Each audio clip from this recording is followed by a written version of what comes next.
You need to have your body loaded. That's what the Romans did. The Roman soldiers, like they were all jacked. You see them and just they wore their armor.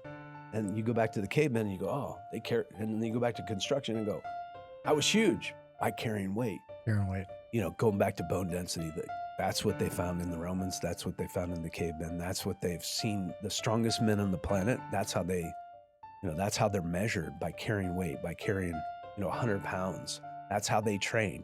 They're huge. Yeah. Why? Carrying a load. Like I didn't invent it's not a theory. It's a known. I didn't invent it, but I said, okay, no one's doing it. Why aren't we doing it? And if we can make it look good and not hurt your body, meaning let's not carry 100 pounds and unfunctionally. So I solved all the riddles by compressing it to your body, carrying the load on your body. And then I said, okay, if I compress it to your body and it's made out of neoprene and 80% of it's around here.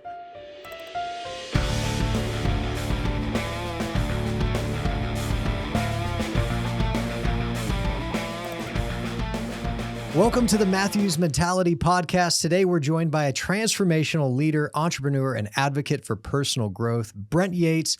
Brent is the founder of Aion, A-I-O-N. Yes, sir. Aion, a platform and performance lifestyle brand designed to elevate the human experience, mind, body, and spirit.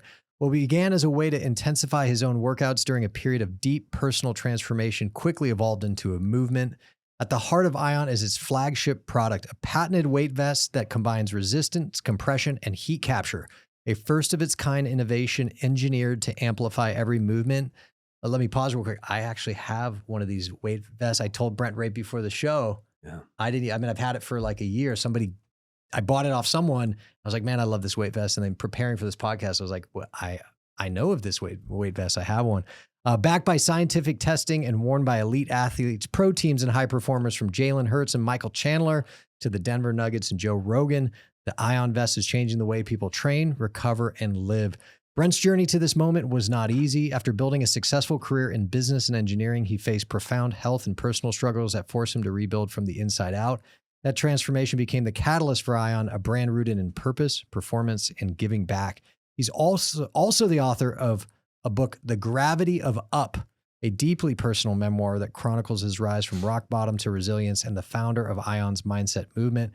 And everybody pay attention. For everyone listening, Aion is offering 10% off all products with the code Matthews. There you go.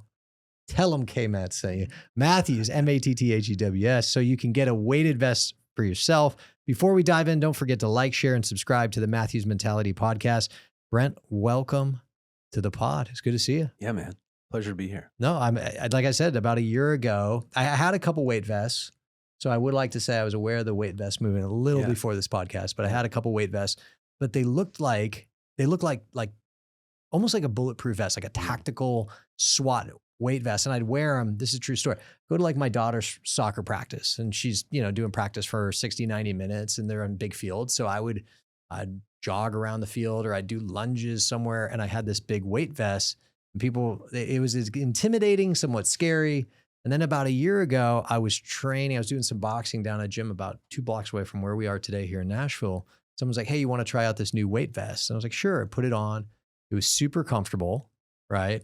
But even more importantly, it looked really good. Yeah, and that's all that matters. Yeah. But I said, hey, do you mind? I really like this. He's like, yeah, no. And we bought it off him, and I still have it. And then here we are today. It was one of yours. Yeah. So all right, first of all. Where do you want to start, man? Yeah. Tell us about Aion. How much time we got? As much as you need. Yeah. I'm old. I got a lot of stories. Tell us about Aion. Yeah. Tell us about the vest. Yeah.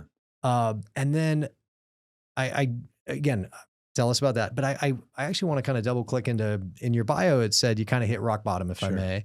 How do you go from an oil and gas engineer who hits rock bottom to fast forward 15, 20 years later, someone who's written a book and is in kind of what I'd classify longevity, health and wellness, and building a rocket ship of a company, Aion, in terms of weight vests? Like, how does that happen? But again, first, tell us about Aion.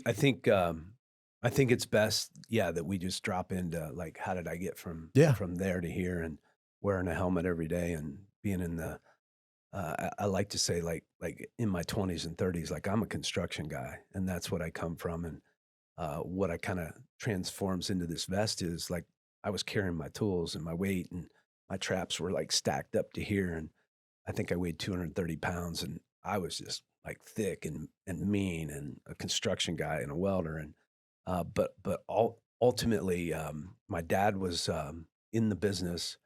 I'll back up just a minute. Mhm.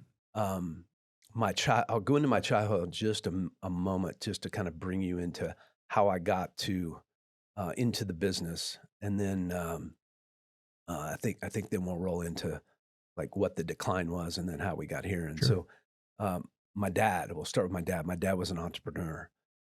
Believed in me, believed in himself. Was kind of he was the founder of the company that I sold in 2017.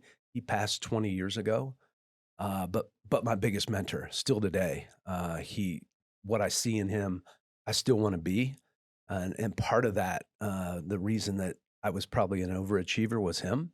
My mom, the athlete, um, in her 30s, she, as a kid in her probably 1940s, like she didn't have an opportunity to play basketball or golf or do all those things. But after she had children, like she was the best athlete in a 4 county area Wow. as a golfer, as a bowler.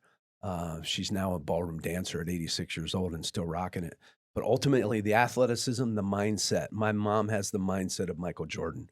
You go to He's a Jack killer. Nicklaus, and if I'm out of line, my mom's probably the only one that can get me back in line my whole life. And I always thought, man, I'm gonna stand up to my mom one day. My mom still puts me in I was my gonna say you place. still have it. Yeah. She's still got it.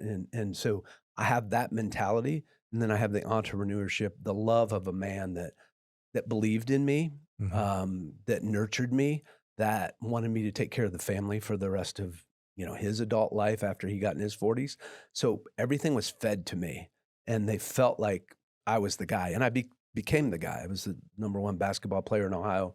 Went on to play pro golf, went into the business, and just everything went really, really good for me until I got married, and then it started to go downhill. And so when I had kids, right away, like I'm gonna take care of these kids. And we were like an 8-person company at that point, Mm. which went to 1,500. And I know And yours what? is in that size. So Yeah. so really, it took the big transformation was fracking in the I was like gonna ask, like, 2012 yeah, type what was the time company? frame. But Okay. but ultimately, it was a grind, like business construction, like any guy you see out on the street. That was me. That was me trying to figure it out every day, strapping up at 5 a.m., driving 2 hours, working for 10, driving 2 hours home, and doing it again the next day. Like that was my life. And so tough life, but a good life in the same way. And learned a trade, which was welding. So I welded on high powered or high pressure gas lines for about 20 years, and Mm. through skids and pipes and sledgehammers, and I was rugged. I was an oil guy. And so I mentioned, you wouldn't recognize me. I've got some pictures that you just go, not the same guy. Yeah. So that transformation happened out of really the marriage part in my early 20s. So we're talking 70, 80, 1982. I'm 22, 23 years old. We had 3 kids right away. And it just changed after 3 kids. I can't, the hormone thing, you look back and you go, what was it? Was it me, hard driving? Not sure. But for 24 years, it was, after about 7 years, it just was rough. She didn't like me. I didn't like her. Part of that was my upbringing. My mom was, as I mentioned, the tough one, Mhm. and still is. But that was part of the toughness that I didn't want any woman telling me what to do. Mm. And so my wife wasn't going to suggest to me or, have part of the information and try to lead me anywhere. Like I knew everything. I was the success guy. I was the golden child, as they called me, throughout my area. Like everything and it was true. And I fed off of that. And that was part of the biggest problems, was like, I just took on more. I was the guy, and everything was done for me except for the business part. That's what I took off in and had the success in. So it was, that guy can be difficult. And I look at, Jordan stuff today. I had an opportunity to play against Michael Jordan in my 40s, by the way. And that was who I was. Like nobody intimidated me. I thought I could beat anybody at anything. And I think that's cool for a while until it wears you out. And that's what really happened to me. And I really ground to a halt in my 40s, went through a divorce at 47, a lawsuit at the same time, a real estate lawsuit. So I hit rock bottom in my 40s, like 48 years old. I start through a divorce. ended up in a lawsuit. My father dies short after. Lost my biggest mentor, and I was the golden child, and yet couldn't keep my family together, Mm-hmm. and so really felt like I was big in the church, and I was just a loser at that point. And so I spiraled from there through the divorce. It took about 8 months to get divorced, and I ended up like I dropped like 50, 60 pounds.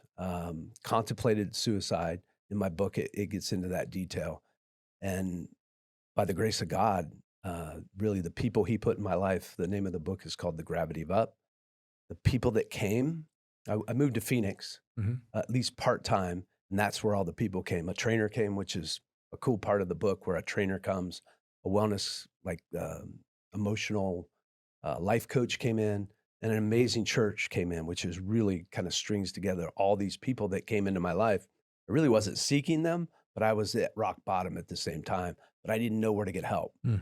And so I followed the Buckeyes in '02 to Phoenix, and in '07, '08 went, all Was right. that the Miami game? Yeah. I went, oh, okay, well, if I go out there, I just felt it was different out there. The sky was different, the sun, Well, the the mountains, winter is different for and sure. the people were Yeah. different out there.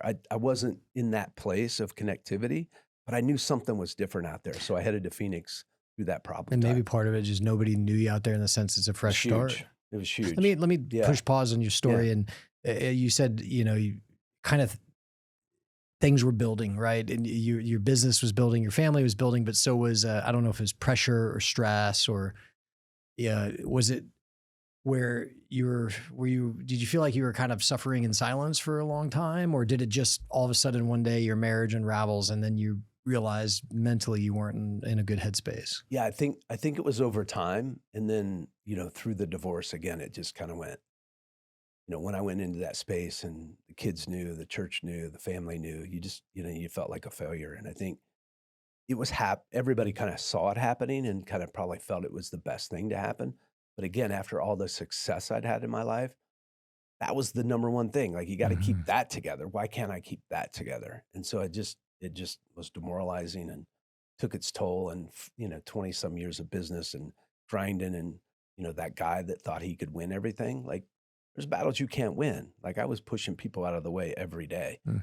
and didn't have time to go around them. Like, get out of my way. That life, that mindset will tear you down eventually. So let's talk about Yeah. rock bottom. And you had mentioned contemplating suicide. I would say Mhm. that's probably the definition of it.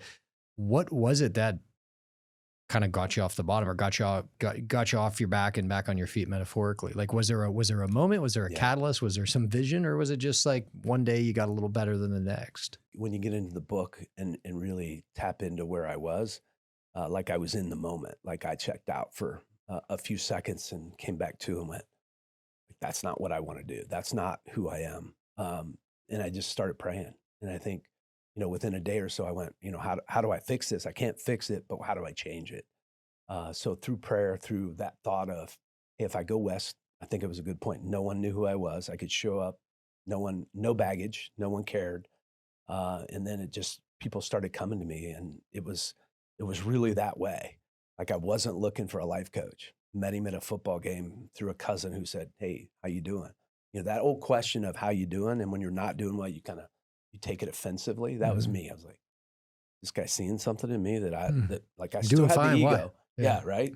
And the same thing with I was on a crutch when the trainer met me. I was outside his gym looking at a mountain going, man, I'd love to climb that mountain sometime.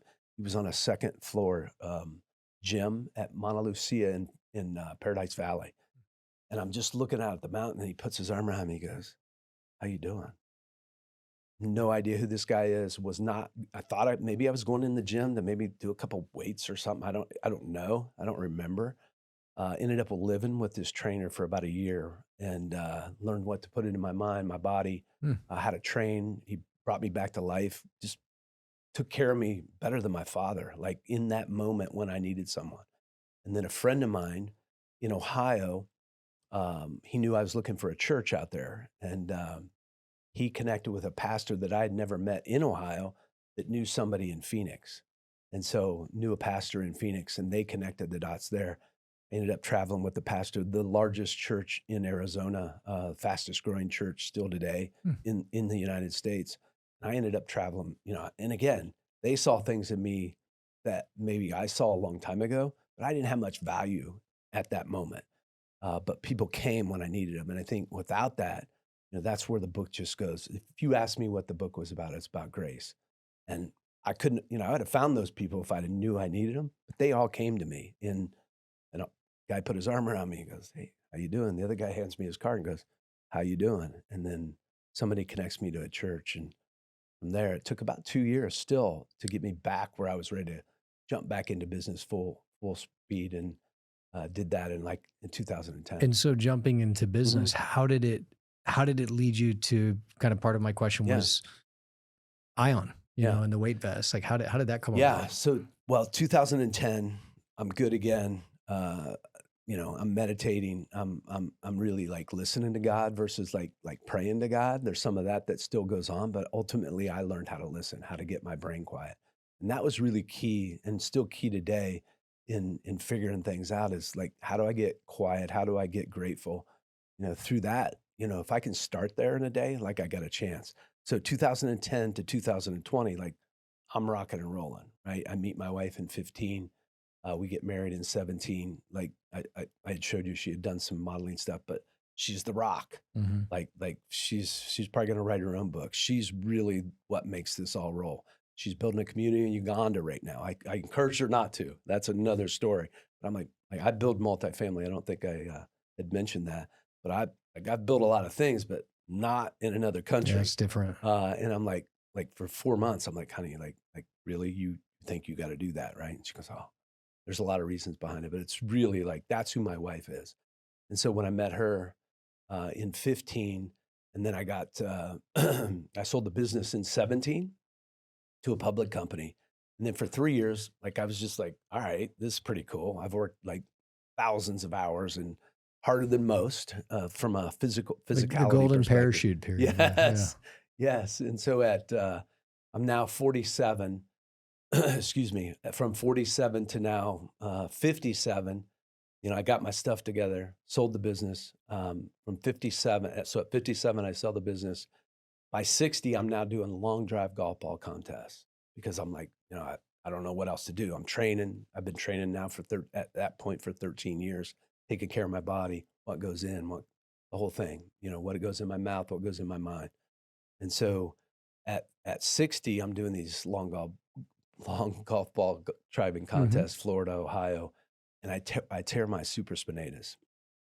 So at 60 years old, know that I never looked better. At 25, maybe, when I was all jacked up, but now I'm 60 going, wow. Within 3 or 4 months, I put weight around my stomach. Sure. I've lost 10 pounds of muscle. It all transferred my belly. Goes quick. Fast. At 60 years old, it's light speed. And so, but at the same time, when I tore it, I kept asking God, COVID was here. It was June of 2020. Oh yeah. And so we're in COVID. I was getting ready to have my shoulder checked out, but with all the things going on in the medical field, they kept canceling it. They couldn't figure out all right, what test does he need to have, all that stuff. So when I tore it in one swing, snapped off the bone. A few days, finally got an MRI, all that stuff. I kept, why did you have to completely shut me down? We're slowed down in COVID. Why? I kept asking why. And so one evening, one dream was, now what are you going to do? It's a much deeper involved thing in the book where I have this dream, and I don't hear it audibly, but he's like, now what are you going to do? Everybody had been encouraging me to share my life story, what they'd seen, especially my wife, who got to see all the players, in those rough years that came to light after I met her. Sure. She kept saying you need to share your story. And I didn't want to. I had golf ball contests. I had life to live. I wanted to travel. I didn't want to write a book. I didn't want to share my life, all the failures, which was most of my life I felt was a failure. But at that point, I'd now brought it back, sold a business, inspired a lot of people, started 2 foundations, and was really trying to tie people into don't do what I did, but here's how you tie into something greater than yourself. And I think we talked a little bit about that before we came in here, and that's our purpose. That's what inspires me to talk to you, is how is somebody going to get something out of this and really understand what drives me? What is that that secret sauce that everybody wants to know, especially after you get the golden parachute. Like, now what? I was doing golf ball Well, contests. but So that's what I was gonna say. yeah, You kind of maybe metaphorically here. Now what? What are you yeah, gonna do next? yeah, Was it a light bulb moment? Like, light went on, like weight vests are the way. Like, yeah, how did you identify the need in that yeah. space? And so through those months of getting fatter, losing muscle, starting the book, knowing that like to get the platform to know that, hey, I'm going to write this book. I want to be better. That had never stopped. But at 60, like, what am I going to do different? Like I'm rocking till now. I now know that, Father Time is right here. Like 4 to 5 months in, what's going to happen? What tool? And I'd never worn weight, and I went, all right. I ordered every weight vest, and really it came back to, I said, when was I my best? And through construction, which I mentioned early on, like I was huge, wearing weight. I don't know. Light bulb went on. Can't exactly explain it, but knew that some people that I had seen, which is like 0.1%, like 2 years ago, I'd seen wearing weight, and I knew the advantages of wearing weight, but I never did it because it looked terrible. And they were always that guy. Yeah. Like that guy, he's already in pretty good shape. Why Yeah. is he putting weight on? Like, where's he trying to go? Like, I wasn't going to be a bodybuilder. I wasn't going to be a weightlifter, but I also knew I wanted to keep my body. And I also knew through that surgery that, hey, I had a bad knee too. And oh, that other shoulder's not very good. I'm going to spiral here. Like I know where this is going really quick. So immediately I ordered every weight vest on the market. Every like I think there was 20 brands at that time. I could name the brands. They all hurt my body. They all moved on my shoulders. And as a welder, you always have your head kind of tipped. Like the, you put a shoestring around my neck, like it hurts my neck. And so I couldn't wear them longer than a minute. And they looked terrible. Mm-hmm. Like I wouldn't walk out the door with what I saw. Yeah. So I started messing with, I'd worn compression sleeves many times. And I thought, well, the only way to do this is to compress it to my body. Like if I can do that and it doesn't pull on my shoulders, let's try that. So through a weighted or through a life vest, I went, oh, I had been a scuba diver 2 or 3 times. I went, oh, like you can't even move in one of those things. What if I could compress weight in one of those? And yet what I learned was that it doesn't allow your body to breathe. Yeah. And so, It's tight. they're trying to keep you basically your body temperature up at 40, 50 feet below the surface, right? Yeah. And so the water's probably in, most of the time in the 60s in that range. And so I was taking all those theories, and then I was a welder, and I went, man, what am I going to put in this thing? How am I going to do it? How many layers is it going to be? It went on and on for about a year and a half until I found the right formula. And then I went, oh, the neoprene was like suffocating my body. Mm-hmm. And so I learned, so then I started putting breathing patterns through the spine, through the shoulders. But ultimately went, okay, if I can make this look, and I love fashion. I really love women's fashion. And so in those 10 years that I was single, like I saw a lot of things and my mind was open. Like I was in New York City, I was in California. I saw what beautiful was. And because I now was in an evolved state where like I saw things that I didn't see before. Like I had the mechanics of, and so the mechanics are I put steel slugs, stainless steel. So it came from the welding. Sure. And then the neoprene is from the oil patch. It's a synthetic DuPont, I think, invented it in 1940 for the Army. And so it was all coming to me that, hey, it's all oil stuff. It's all steel. It's all synthetic from the oil patch. The materials you were familiar Yeah, with. yeah, somewhat. And so it took about 2 years to develop the product, but everybody along the way, and the next book will be about resistance. Like everybody along the way, no, you can't do that. No, let's do it this way. Like no one's ever done that. Why would you think that's going to work? And oh, by the way, like the market, there really isn't a market for it. Like none of the companies had survived. But what I saw in those 2 years in my body composition was amazing. Mm. So I did muscle and fitness at 62 years old. It was after a shoulder surgery. And so I was like you, like, man, I had 30 days off. I had, I don't know, 120 days off and like 2 months back on before I did muscle fitness. The vascular component, like the blood flow, which is muscle gain, Yeah. like that's how we oxygenate our muscles. That was all happening. So the formula was, if I compress it to your body, like we're going to have blood flow, which is recovery. Now I'm trapping your body heat. So we're going to shed all this dead weight that's hanging around our stomach, and we're loading our body. And when you load your body, like I mentioned earlier, like you put 5 pounds in your hands, like everything has to engage. But if you just walk around normally, like your body's used to that. There's no reason for those other muscles to engage. So I'm going to build my body. I'm going to lose the dead weight. And I'm also going to recover at the same time. All this is spinning in my head anyway. And now I bring physiologists in and kinesiologists. I'm like, dude, here's what I'm doing. What do you think? He goes, lots of them were like, I'm not sure, but man, like this is crazy. And so I hired some trainers, started doing the actual analytical data, and it's just amazing what it'll do for your body. And so I won't work out without it. Like if I miss a workout, I feel like you can pick up a workout a week just by putting that on. So that's like, I don't know, 50 days a year that you don't have to work out, but I work out those too. And so, but ultimately we're compressing the time in which you can improve your body. And so with that, we get to see, I like to think of it as adventure. Like, why wouldn't I? Like it's, you can do a lot of things in this life, but if you can change your body and the way you look in a shorter amount of time, I'm all about that. Then you can fight Father Time. It's like, what? I remember the first time I saw a weight vest is used in a workout. I was actually in college. This was, 20 years ago. And I was a senior, and there was a freshman on the team who was pretty good, Reggie Bush. I don't know if you remember the name. He was wearing a weight vest, and we were doing our sprints. It was hard enough for me to do the sprints with just my weight, and he was wearing a weight vest. And I even at the moment, I was like, oh, that's like pretty cool. I guess that makes sense. You're training your body. I don't know how much weight. Let's say he had 20 pounds to build muscle and explosive muscle.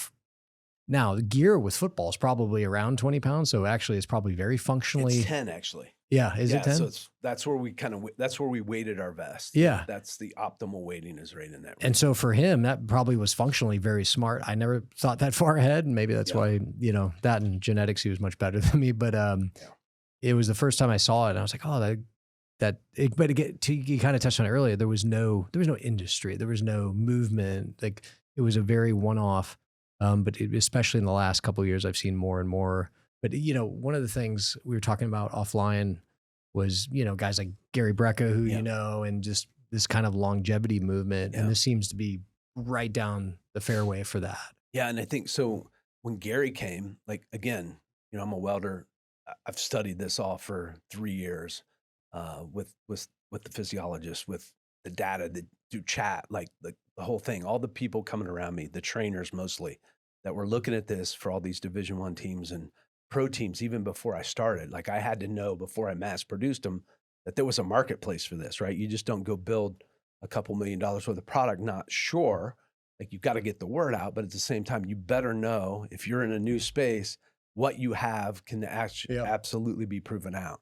And so the big key was about 6-8 months ago, Gary Brecka ordered a vest for his team. And within a month, I've got a call from Gary Brecka, the biggest biohacker on the planet. Yeah, he's big. Most well-known.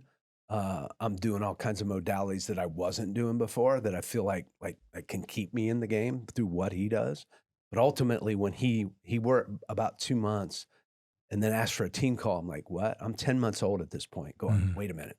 This guy, like me explain the science. I don't have the certificate. I understand it. I've worn it. I brought the people around me. But when this guy speaks, like he just puts it in terms that he's great. No one else can do. Yeah.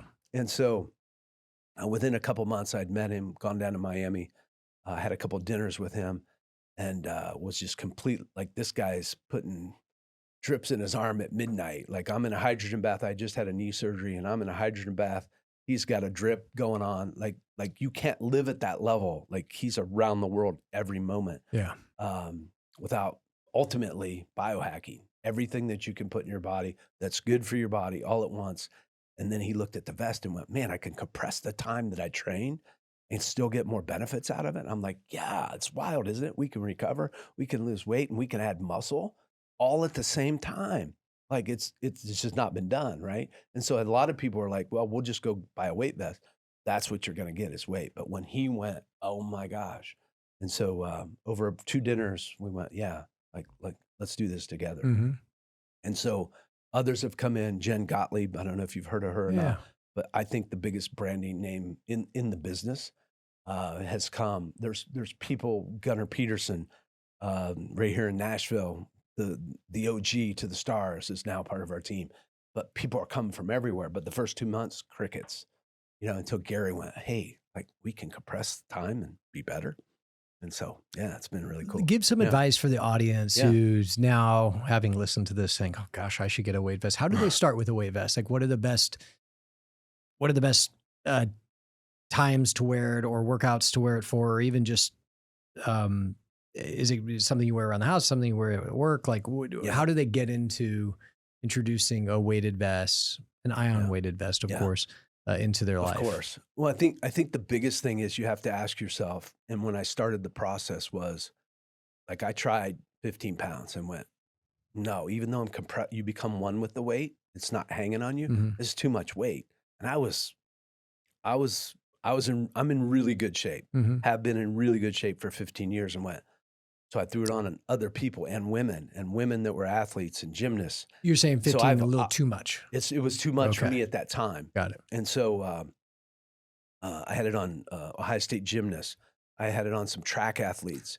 And I went, man, if I can get the perfect weight in here where we can do everything in it, and oh, by the way, you're going to look really good in it.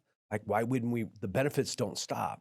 I'm laughing because like when I go running with a weight vest, I put on the 25 pounds. I'm like, gosh, this is so hard. Maybe I need to bring the weight down a little bit. Yeah. I mean, you're beating your body up at that point. Yeah. And there's like Reggie Bush. Yeah. Like if I'm 18, you're indestructible. Yeah. Right. But about 25, it goes the other direction. Right. And so it keeps going. It keeps going and fast. And so that's what I'm dealing with. And that's what I, really get in flow of talking about, like 4 surgeries, 2 COVIDs and a flu in 4.5 years. And every time, like the comeback's like a month, mm-hmm. And I'm ready to go again. When I went through the problem 18 years ago, it took me 2 years to get back because I hadn't taken care of my body, my mind, and my soul. And so today, like I know that stuff's coming, right? Father time is blowing hard. I'm now 64 going, I know something else is coming, whether it's a knee, whatever it might be. Healthy as a horse other than my joints. Like I've worn my joints out through basketball, through golf. I played professional golf just for a short period as well.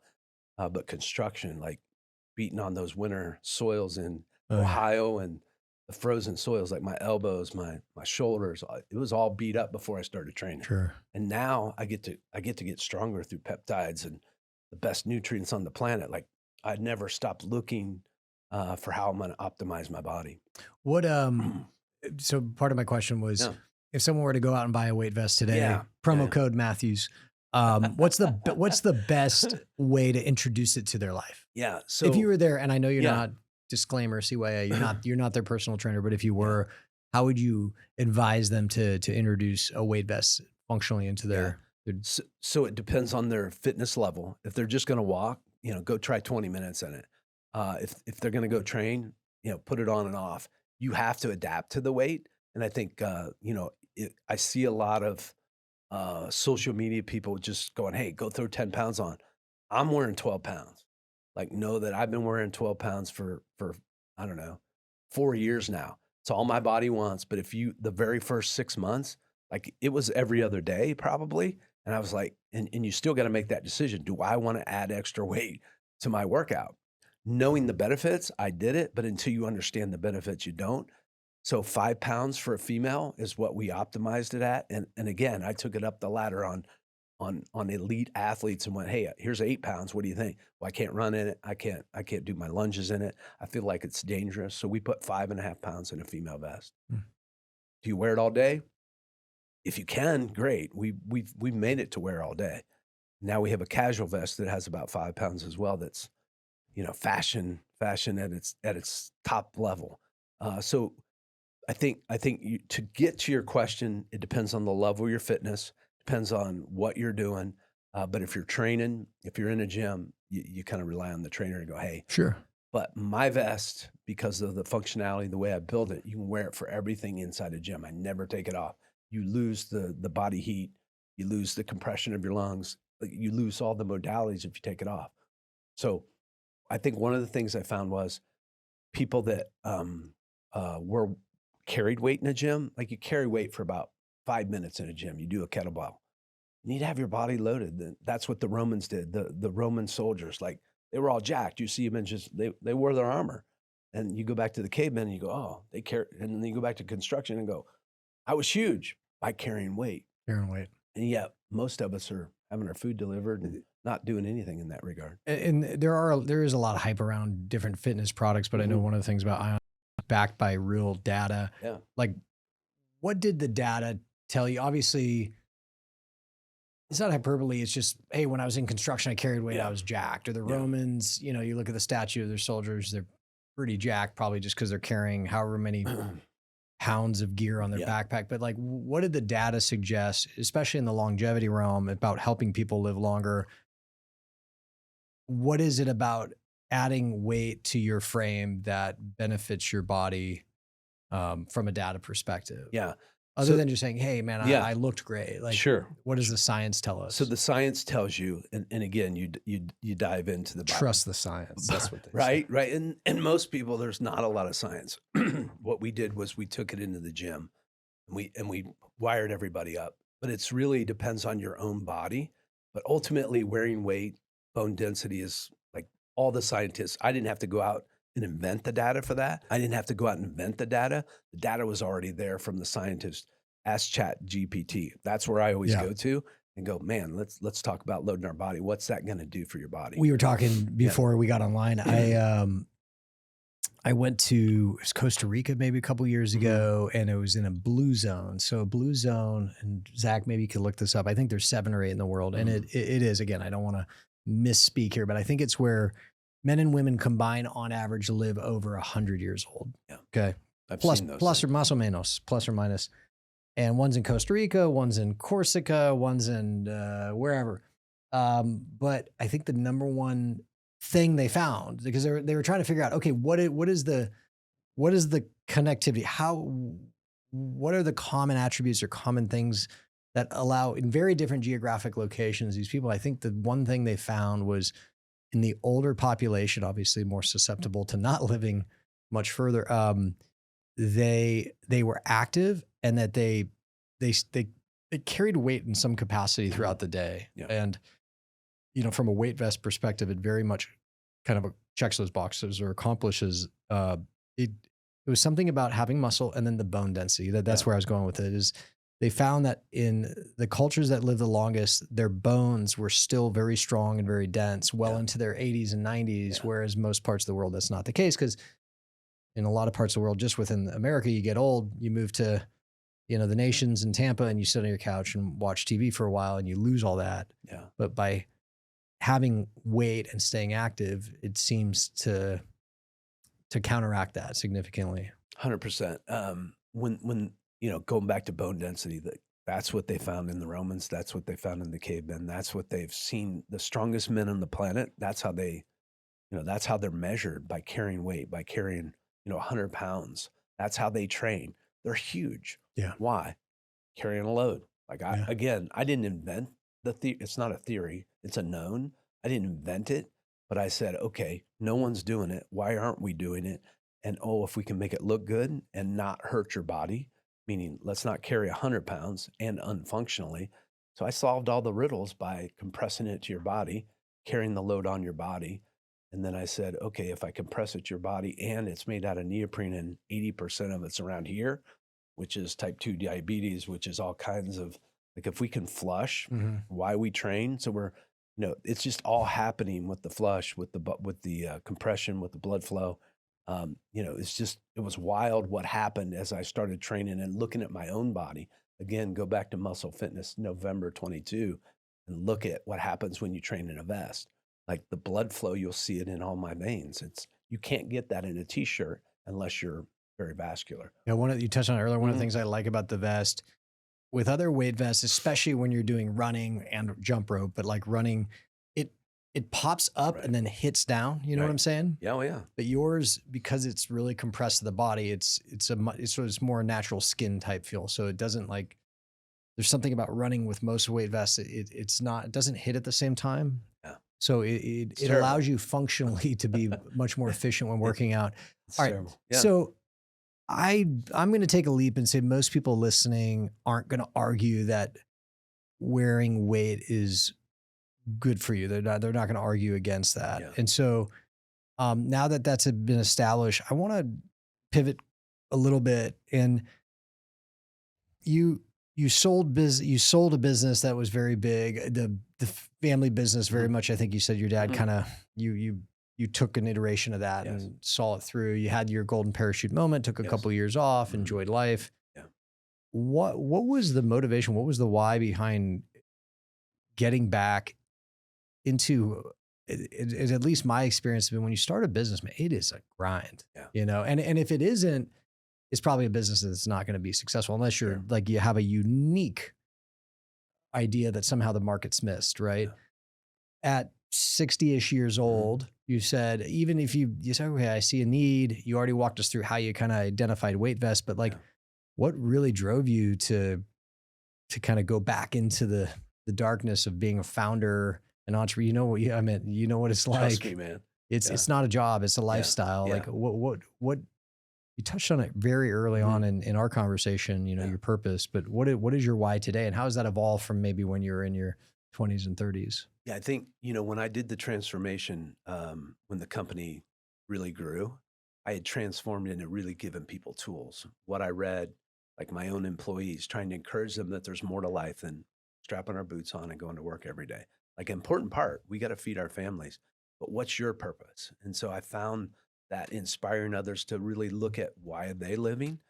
Construction worker, it's a tough life, and you're trying to put food on the table. Is there something bigger than that for you? And so I went through those meetings with 50, 100 people, hundreds of people, like really sharing what got me from 47 to where I thought about suicide to 60 to where I sold this business. Like it was really about people, inspiring people through what they saw in my life, and how am I going to give them the tools and really try to communicate. Don't make the mistakes I made. And all these tools are going to help you at home too. Like, they were real. Tole was one of them. Maxwell Business Bible was another one. Like, those tools were everything to me. And that's where I felt back to and went, man, like, I'll share that with them, and I'll share what I've seen. They knew where I was. They knew what happened in my life. And now they saw this guy that they wanted to follow in a bigger way. And so that inspiration happened again at 60 when I went, all right, I'm going to write this book, which all happened in the blink of my supraspinatus tearing off my shoulder. Within, 2 weeks, I went, it was just a message. Like, I really wasn't looking for anything. And then I went, oh, I'm getting fat. I really wasn't looking for anything. It all happened to me. And I think it happened for this platform right here today.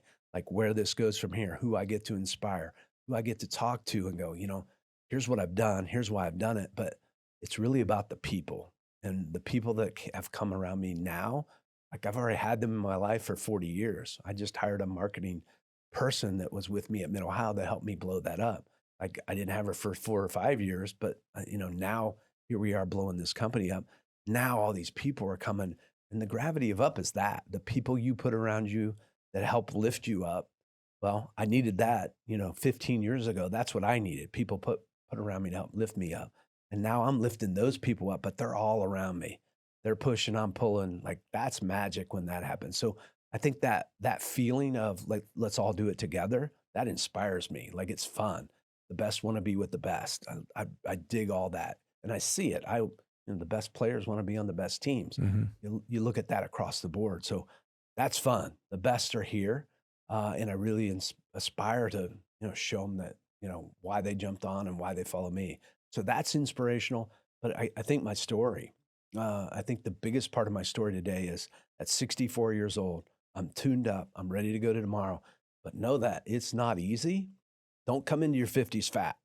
That's a big problem. Don't come in out of shape, because now those joints that you've been beaten on, that football in your high school or college days, now you want to work off 50 pounds. And now the doctor goes, oh, you got type 2 diabetes, or the thousands of other problems that being either fat or obese cause. I came in ready to go, but at 60, tuned up, like, it was tough, man. 3 surgeries, the COVIDs, but every time I was ready to go again. It didn't take me very long to turn the needle and go again and thrive. But you can't thrive when you're trying to survive. Like it's impossible. You want to. This goes, Kobe did it. And this guy did it. I can be that guy. At 60, it's really, really tough. It's a little different. So come in going, all right, if I want to live these days healthy, I want to play with my grandkids. I want to live with that young wife and live life. Like you've worked really hard for it. You come in not ready, like it's going to get you. Old man winter, old man cold, like he's going to blow hard and he is going to knock you down. But he is undefeated. You could take him into the later rounds if you're ready. That's it. Yeah. That's it. And I think today's world with biohackers and peptides and the best nutrients and organic foods, like how are you going to fuel your body? We mentioned that earlier. Like we didn't fuel it well in our 30s and 40s. But now, man, you don't fuel it well. You don't exercise. You don't put the right things here. Like you're going down. Something's going to get you, especially as you age. You talked about the company blowing up. What year did you start it? The company was 1970. My father started. Oh, no, I'm sorry. The Weight Vest company. Oh, the Weight Vest. Yeah. We opened April of 24. So 24. Talk to us about the growth you've seen. Like I assume you measure it on units, right? Or like number of Weight Vests sold. Like, what do you? How is it? How does that line? Up and to the right? How is that tracking? And then where would you like to see it? Let's say by 2030. Yeah. So the first, so we'll go first 10 months because we started in April. Well, it's at 8 months. We probably sold. A number is really tough. Let's just go with, we now sell in a month what it took us 10 months to sell. Wow. And now we'll go from, we'll sell we now will sell 4,000 to 5,000 a month where we sold like 2,000 in the first 10 months. Yeah. And I see that doubling every year into the future. Yeah. Cause part of my question is kind of a business case study is how do you, even when a product on the surface looks like there's a fit in the market, it's well positioned versus competition. There is a customer out there, but how do you get that off the ground? Like is it kind of marketing funnel, like advertising? Is it connecting with the right business partners? But how did you get it from 2,000 to 3,000 units in 10 months to 4,000 to 5,000 a month? Trainers, the right people going, I'm going to put this on a multi-million-dollar athlete. So that confirmation alone, when you put 10 or 12 teams that are now the college teams are doing. I was going to say, create some customized weight vests, like for my alma mater. Get a Cardinal with a gold SC. Yeah. You put those on some athletes, you'll especially the high school kids will want them. And absolutely. Obviously the pro teams being even higher above that, but. So we were going direct to consumer for the first, still today. So it was all marketing, Instagram, social media, galore, emails, SEOs. All that is in play, right? Wasn't my forte. We went out and worked for public companies and put in a product. Like I knew nothing. At 60 years old, I had no clue. Wasn't on any social media at 60. I had to learn all that in a couple quick years. Yeah, different world, huh? Oh man, it's crazy. Completely, and the algorithms and chat was huge for me. I was the first person in the company to go, you will put chat on your phone. That's an app. You'll listen. You'll ask. Been huge, like for me to go there. I wasn't a tech guy, but all the answers were there, and everything that I thought about, he would either confirm or go, oh well, what about this or here's the next level to that.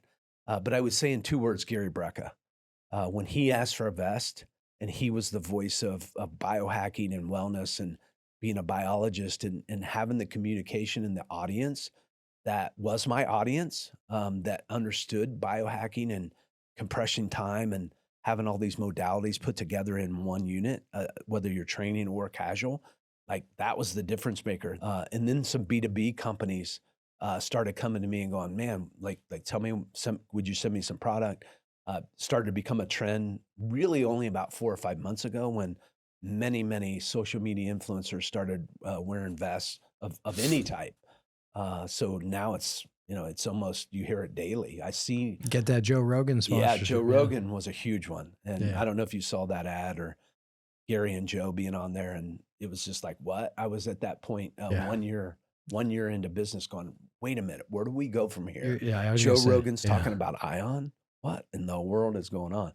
A huge blessing right there, right? I don't know if you, Doesn't get any I don't better, know if you can make enough product to right? serve that Right. And so that since marketing then, funnel. we've got people in China, Vietnam, Cambodia, talking to vendors, talking to manufacturers, trying to build more with the same quality. That's why it takes so many factories I to want to do. take quality. Yeah. Can you wash them? Yeah. You can't put them in a washing machine because they're synthetic Yeah. and they would break down over time, but you can, I swim in mine. We have a spray for them, Yeah. but it's synthetic. So it always kind of smells like that. It's all antimicrobial, which, it all came together where I knew antimicrobial was, everybody would go like, how do we wash them? Nobody washes their weight vest. Like, come on. But hey, I've made it fashion. I made it look good. So you got to be able to take care of them. So you let them air dry, spray them down. Put You them can in like wipe 'em put them in a down, bucket with some soap. do whatever you want. Just don't put them in a washer and dryer. Don't heat that type of heat will break them down over Yeah, because time. my son, he starts to smell bad. you know? Yeah.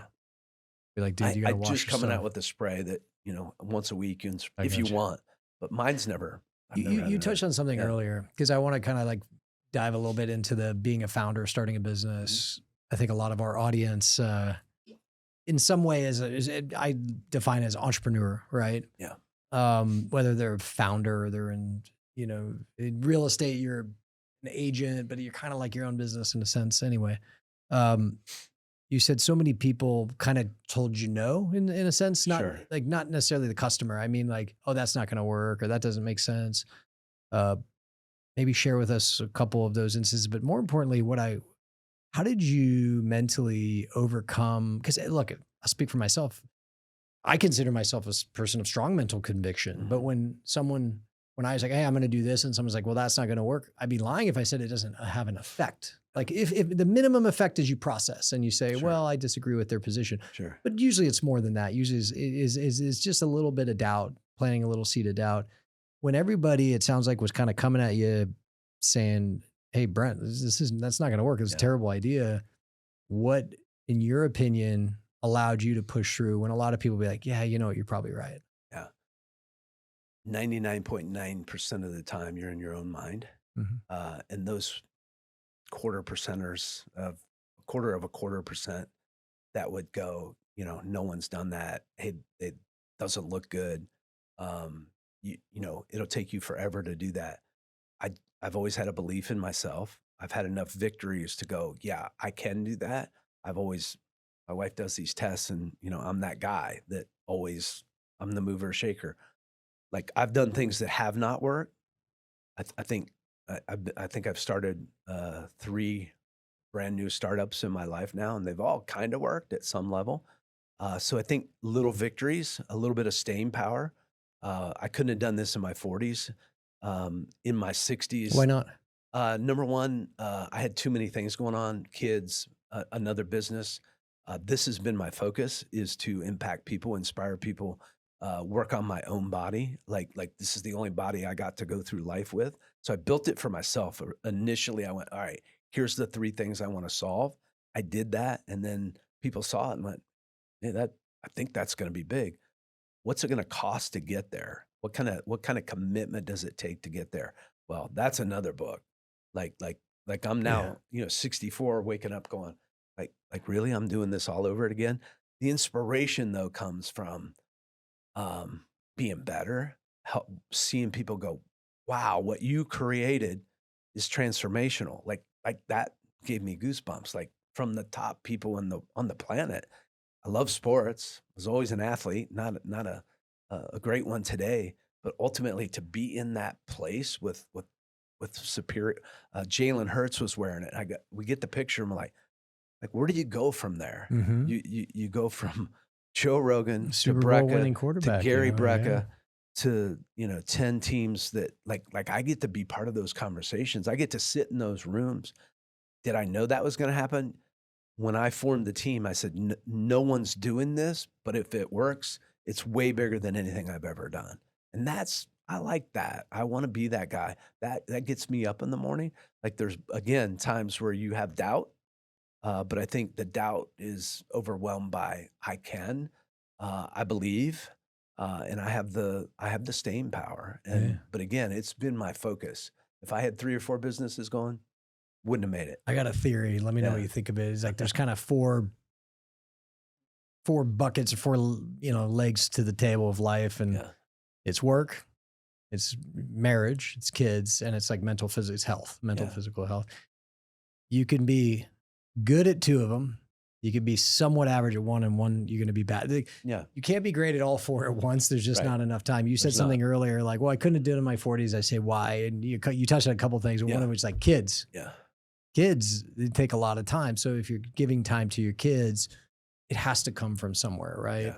And I wish I could be great at kids, great at marriage, great at work, and great at health. Yeah. So for me, I just kind of try and keep them rotating, to where the one I'm not as good at any given time, it only stays there for a month or 2. Sure. Sometimes it's health. Sometimes it's like, hey, kids, I can't be home as much. Or sometimes, hey, babe, we're going to have to do date night some other night. And other times it's like work has to take a back seat. But to do it all at once is tough. Yeah. No doubt. And so I feel you on the timing perspective. Yeah. You had mentioned you had started now, I think 3 businesses into some way, shape, or form. They've all worked. What is one thing you've learned across all 3, like a piece of advice you have for audience if they're starting a business or starting even themselves as a business? Yeah. And then also give me the opposite. What is one thing you're like, Sure, don't do this? I'll start with don't do this. What I've done here, no one had tried. No one had tried to take it to this scale. No one had asked people to wear this casually. And so I think if you're an entrepreneur, you have that spirit, you have that mindset that, hey, I want to work for myself, start with something that somebody's probably done before and there's success in it. There is a market. That's the big one. Don't try to do something initially that there's a high likelihood you'll fail because you may never recover from that. What was the other question? It was just in reverse. In reverse. Yeah. You said, my question was, what's one thing across all 3 businesses that has been consistent, a piece of advice you give the audience, like, hey, do this. Sure. And then the other one was, and you attacked it. Well, I'll tell you what not to do. Yeah. Give us what should somebody do if they're starting a business or no, I guess. Yeah. I think it's a kind of a bigger conversation. But I mentioned the people that were coming around me. Those people have been around me a long time. What I found in my other businesses, and I think this is what's going to relate it best, is people that work for you, they think they can solve everything. Most of the time they can, but when they can't, who do they go to? And I think those people, finding mentors, finding people that can get you going again, is huge. Always knowing that to evolve, to stay on top of your game, you better have the right people around you. When things are going well, you kind of go, oh, you're in flow. I got it. All of a sudden your number 2 quits. Now what do? Who do you have to go to? Who's your voice? And I think that's the bigger thing is people get caught up in whether it's a downturn in the economy, whether, hey, it's just not working, or whatever the case may be. Somebody gets pregnant. Like, you better know every bit of your business. Number 1. I think that'd be number 1. Like, you better be able to go, I got to go hire this again. You better understand it. You better understand how to set the expectation. You're not going to be an expert at everything, but you better have a good understanding of the entire business. That's real important. We talked about that a little bit earlier. I hire for a lot of that, but I don't understand it, but I understand it enough to go, hey, this isn't working. Let's flip this. But I think the bigger one is like the people you put around you, like that never stops. YPO, somebody that, you just give a phone call to, and you don't waste days going, you're in the muck of like, how do I figure this out? If you don't have those people, or don't continue to really build those relationships with people that they may not be in your business, but they know, they've been there. Business is business. So I think that's the biggest key is don't start something that is your first attempt at something just because you think you have a great idea, because it will wear you out or run you out of money. I got a founder question. Yeah. Sell fun, raise capital. Which one? Assuming both are available to you. Yeah. Right?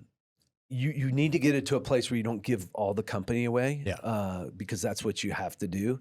You have to give it to a place also that somebody sees value in it. Like, there's no value in a startup until there's top line income. And then somewhere down the road, you can prove that there's going to be a net income, right? And so I think when you start, no one's interested. When you see success, and now you typically can't go to the bank, but there's a place where you go, okay, now it's time. Something to sell. People want in. Yeah. I have a, there's a price for getting into play, but like, there's no help. You do friends and family around, which I didn't do because I'd sold a business. But ultimately, that's usually the only ones that are going to help you. The bank's not going to help you. Yeah. Private equity is not going to help you. Some guy with money is going to go like, dude, good luck. You get it a little. You watch Shark Tank. You're not far along enough for me to invest in it. Yeah. But you got to get it to a place where it's investable. So you better have staying power. Let's say what I've seen, and again, mine's a little bit more of a real estate lens, but I think the lesson is applicable across all industries. And you've been in multiple, so I'm going to ask your opinion on this. Burnout. And what I've seen is everybody is super fired up, for the first 12 to 18 months, right? Even though there's no sales, lots of rejection, but you're like, of course, because I'm starting a business, this is normal. Yeah. It's that like months 18 to 36. Yeah. I call it the valley of despair. Yeah. It's like when it really sinks in, like, oh, this is going to be really hard. Yeah. And this is not going to happen overnight. And sometimes people talk about this company, Matthews. Oh, wow. You guys, like, it's a 10-year overnight success story, right? Sure. It just is a long road. Yeah. And that's where I see most of the failure, the quitting, the giving up. What do you attribute your ability to push through that and kind of battle through that? I think it's more of a mental battle than anything. And what advice would you have for people? I mean, you have to find catalysts, like what's next? How do I go? Your life's here, our business is here. Without growth, like for me, you have no business. People can't move up. There has to be that opportunity for people. They have to be able to see it. You have to be able to communicate it. And there has to be a catalyst. Like, I can name 4 catalysts that are coming, and I'll name them inside my company. I may not get to them all, but there'll be 2 or 3 new ones in the next year that I am going to go get. So I think creating the future, communicating the future, and letting everyone see how it's going to help them, bottom line. One more question for you. What is one resource, piece of advice, but like sometimes I'll ask this question at the end, a resource that has helped you in, kind of multiple industries, multiple facets of your life now, having been in business for a while. Yeah. It could be a book. It could be a TED Talk. It could be anything. Like, people always reference, what is it?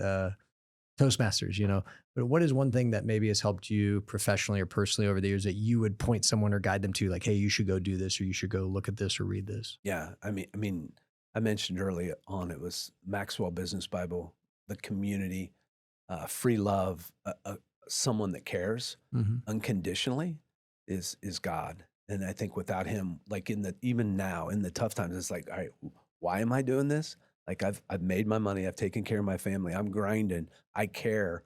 I'm beat up. I'm wore out. Why am I doing this? So I think those questions come, and you better have somebody that can give you a good answer. That's the why and how it evolves. That is the why. I think less than an inspirational business, something where I could impact people, I wouldn't have done it. It would have been just another way to make money. We have a giving proponent inside of our business. For the first 20,000 vests that are sold, I give away $20 to 5 nonprofits. We're there, like in a way, that's $400,000. We are there in 14 months, and that's my biggest day, when I get to call those nonprofits that are fueling people, helping people along the way, helping people in Texas right now. I get to put fuel in their tank. Yeah, that gets me going right there. My business gets to do that for people. So that's the biggest why. Well, all whys are great, but I'm more intrigued by the kind of second round founders, like people who've already made their wealth. Because in many ways, it's almost easier to start a company and be motivated when wealth is your driver, because you're 20 or 30 or 40, you've never had it. And I think what everybody, if I've been a good listener over all these episodes now, when they got wealth, there was some satisfaction, there was some effort, but then it wasn't as satisfying as they thought. But my point is, it's the people who go back when, more money, great, but like, it's a different why, it's a different driver. And so this is, you've sold a company, you had a very successful exit, and then this is another round, and you were kind of touching on it. It's like, hey, I'm beat up, I'm tired. Like, what is my why? Why am I doing this? And that's a very profound one. It's kind of a generic word, philanthropy, but it's a great one. But it's an awesome story. I love the weight vests. I personally think we as a society you're gonna see weight vests everywhere. Yeah. And it makes sense to me. I love working out with them, not every day because it does wear me out a little bit. Yeah. Maybe I had too much weight on. Yeah, I don't know. I can't answer that. But ultimately, if you can wear something every day and continually to build the metabolism's rocking, like you're going to be rocking into your 60s and 70s and going, all right, I can fight this battle. And I think that's what's really cool about where I'm at is I've lived it. Like science can prove it, but I lived it, and I get to tell that story and show up every day and go, let's go get it again. Yeah, call every major college like Michigan, Notre Dame, SC. Say, hey, let's do a co-branded. Yeah. I'll donate for your football team. You let me use your logo and colors. Sell them in their bookstores, man. That's just another level. Everybody wears their college team when they're working out, so right? Huge. It's like a flex. Like everybody. Yeah. Some Matthews branded ones, yeah. There you go. Yeah, that's it. Some Matthews branded weight vests as they're making cold calls. Yeah. It's burning calories. Yeah. Well, that's right. Yeah, is that true? I wish I'd have brought the casual female vest that we come out with in October. There you go. All right. Well, speaking of merch, for everyone listening, be sure to follow Brent and Aion across social media to stay connected, inspired. You can find Aion on the internet. It's Aion Gear. So AION Yes. Instagram at Aion.gear. Yes, sir. On Facebook, LinkedIn, and YouTube at Aion. To follow Brent directly, head to Instagram, Brent Yates Official, LinkedIn, and Facebook at Brent Yates. And as a special thank you to our listeners, you can get 10% off all Aion products with code Matthews. Just head to Aion's website and use the code at checkout. Dude, I'm so excited. It's promo code. If you found value in this episode, don't forget to follow me on X, Instagram, and LinkedIn. Just search Kyle Matthews CO, and you'll catch more inspiring conversations. Brent, this has been great. Yeah, great questions. No. Great story, and I love the product. Make sure you catch out his book. Make sure you read his book, The Gravity of Up. When did that come out? That came out in November of 22. And just, proud to share my story. And really, I think I said it in the beginning, it's about grace. It's about the people that came, that cared, that are still in my life. They're a lot older now, so I have to carry that torch a little bit. Sure. But that's our job. That's our legacy. Responsibility. So, proud of that. Read the book, get a weight vest, start moving, be active. Yeah. Brent, I really appreciate you being here. Pleasure. Thank you. Yeah. Cool. Well done. Cool. Yeah, that was great.